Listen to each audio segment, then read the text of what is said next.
మన దగ్గర 4 బోర్డ్స్ ఉన్నాయి. ఫస్ట్ బోర్డ్ లెంత్ వచ్చి 10, సెకండ్ బోర్డ్ లెంత్ వచ్చి 20, థర్డ్ బోర్డ్ లెంత్ వచ్చి 30 అండ్ ఫోర్త్ బోర్డ్ లెంత్ వచ్చి 40. అండ్ మన దగ్గర 2 పెయింటర్స్ ఉన్నారు.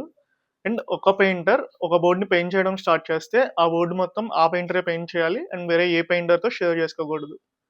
అండ్ ఇప్పుడు మన క్వెషన్ ఏంటంటే, మన దగ్గరున్న 2 పెయింటర్స్ మన దగ్గరున్న 4 బోర్డ్స్‌ని పెయింట్ చేయడానికి మినిమమ్ ఎంత టైం తీసుకుంటుంది? ఇదే పెయింటర్స్ పార్టిషన్ ప్రాబ్లమ్.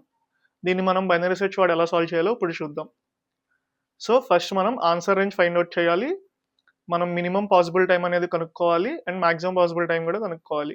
సో, ఇక్కడ మినిమమ్ పాసిబుల్ టైమ్ అనేది మనకి మన దగ్గరున్న అన్ని బోర్డ్స్‌లో మాక్సిమం లెంత్ బోర్డ్ పెయింట్ చేయడానికి పట్టే టైం.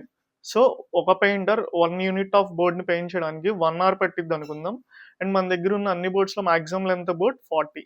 సో, ఒక్కొక్క పెయింటర్ ఒక్కొక్క బోర్డ్‌ని పెయింట్ చేసినా మాక్సిమం బోర్డ్‌ని పెయింట్ చేసేయడానికి మనకి పట్టే టైం 40 అవర్స్. సో, అది మనకిక్కడ మినిమమ్ టైమ్ అవుతుంది. అండ్ నెక్స్ట్ వచ్చి మాక్సిమం టైమ్ అనేది కనుక్కోవాలి. అండ్ మన దగ్గర ఒకటే పెయింటర్ ఉన్నాడు. అన్ని బోర్డ్స్‌ని తనే పెయింట్ చేశాడు అనుకుందాం. సో, ఇక్కడ మనకి పట్టే మాక్సిమం టైమ్ అనేది మన దగ్గర ఉన్న బోర్డ్స్ లెంత్ అంతా కలిపితే మనకి మాక్సిమం టైమ్ వస్తుంది. సో, ఇక్కడ మాక్సిమం టైమ్ 100 అవర్స్ వస్తుంది. అండ్ ఇప్పుడు మనం మిడ్ ఫైండ్ ఔట్ చేస్తాము.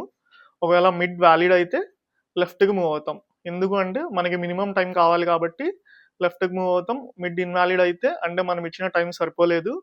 సో, టైం పెంచి మళ్ళీ ట్రై చేస్తాం. అంటే రైట్‌కి మూవ్ అవుతాం. గుర్తుపెట్టుకోండి, ఎప్పుడైనా మినిమమ్ అన్నప్పుడు మనం లెఫ్ట్ సైడ్ మూవ్ అవుతాం. మాక్సిమం అన్నప్పుడు రైట్ సైడ్ మూవ్ అవుతాం. ఒకసారి మన ఛానెల్ చెక్‌ఔట్ చేసి ఫాలో అండ్ సబ్స్క్రైబ్ చేసుకోండి.